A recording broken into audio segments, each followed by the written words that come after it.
o'clock, and I have been up since 4 o'clock because I got a phone call that I had a cow out. That stupid cow. She's made her another hole, apparently. So I fixed all the ones I could find, and I called Mr. Ray and told him if he saw her out to mark where she was getting back in. It's always something. There was about a 20-foot stretch of fence that was down from when the tree service messed it up, and they didn't fix all of it. So I fixed that as best as I could with what I had. My fence stretchers have gone on walkabout, so I don't know where they're at. But anyway, I'm gonna get loaded up with the beef here and head down the road.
So we're out here at Little Missouri Falls picnic area. This is the Little Missouri River. This bridge is over.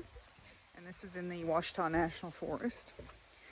So the Ouachitas are really interesting because they're some of the only east-west running mountains in North America. So that's kind of a cool little fact for you. So we're going to walk on up the trail here. My friend Mike's got his drone out taking pictures.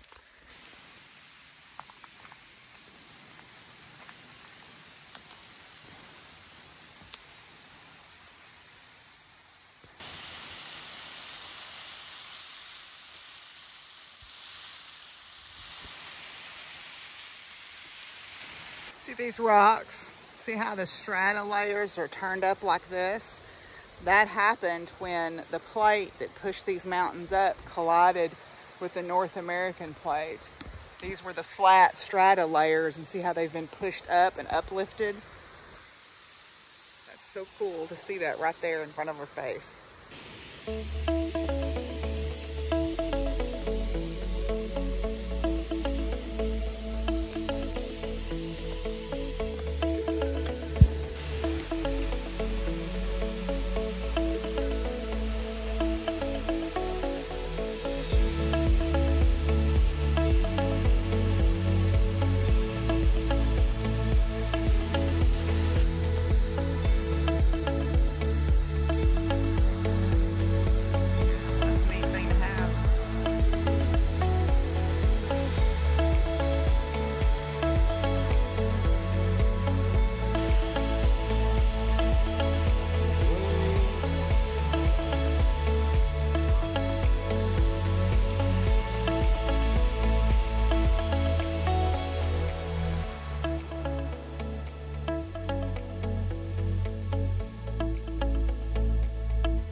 You can see the uplift even better here.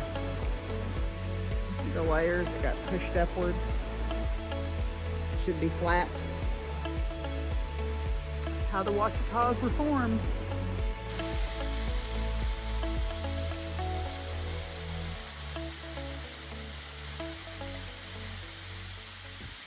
Well, I hope you enjoy the footage from the Little Missouri Falls. Little Missouri Falls is technically a stair-step falls. It doesn't have a huge drop at any point. It's a stair-step down.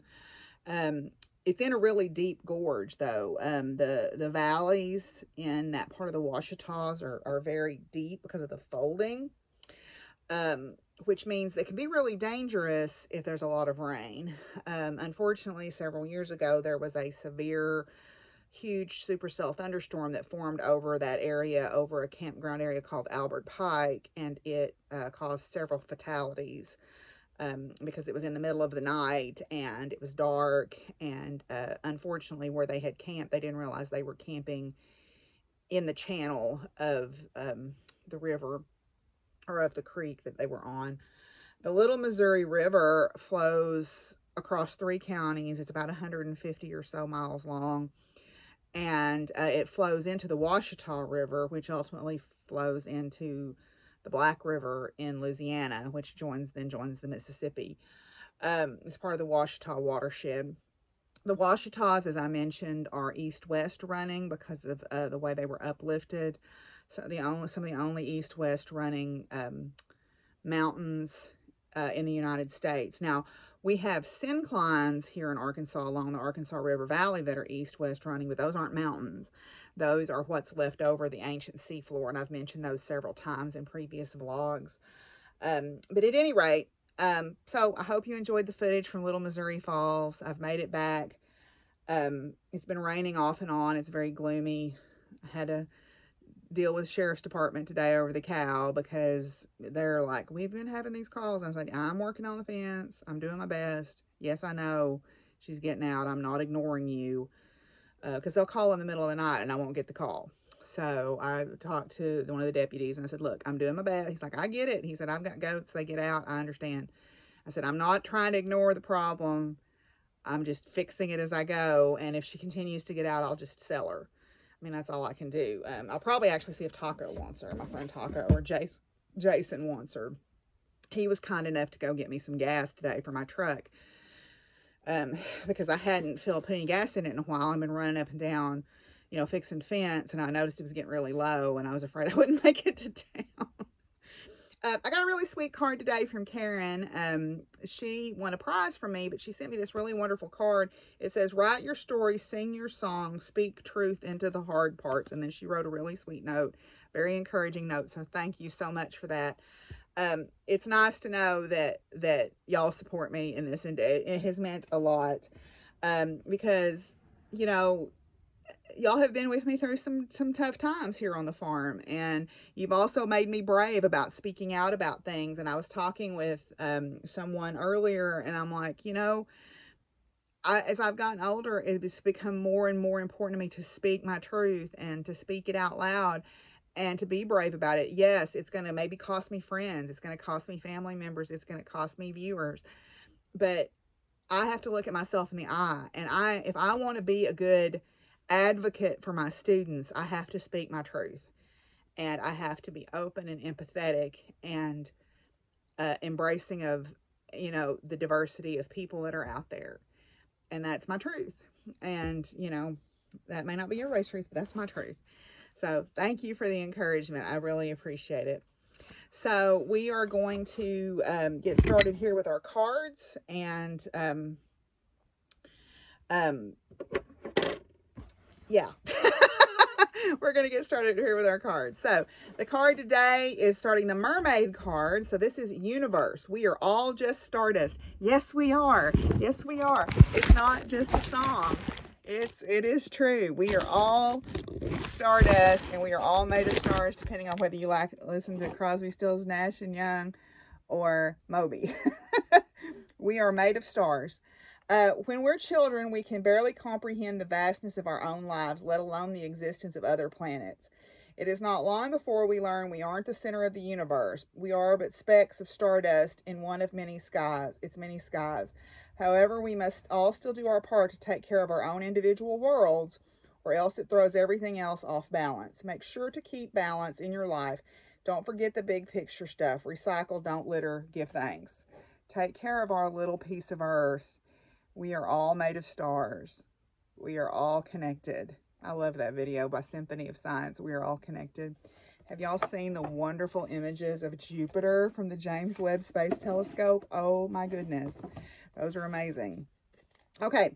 Power of flowers today is purple water lily. Purple water lily. This perennial aquatic herb grows in streams, ponds, and marshes, as well as near the coastline.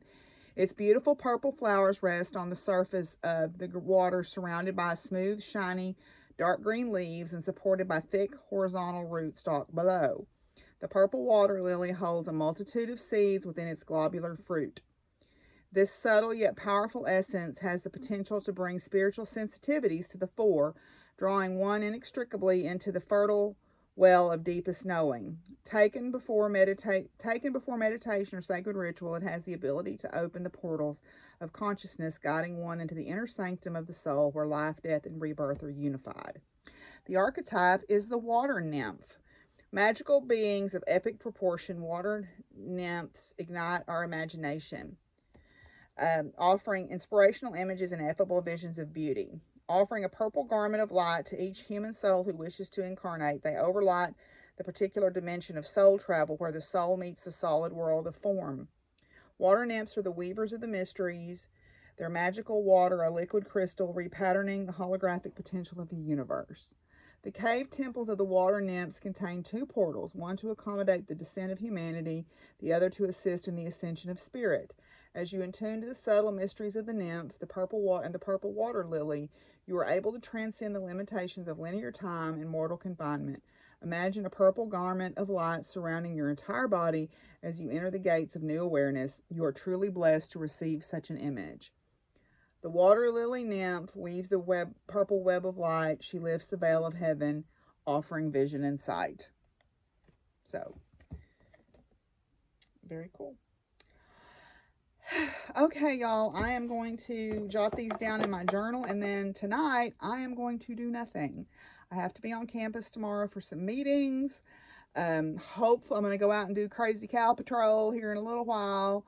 Hopefully, she will stay in. I hope. But I've got to go to campus tomorrow for some meetings, and then I've got to go to the feed store. So I guess we'll check in with y'all tomorrow. We're on the downhill slide, y'all. Bye.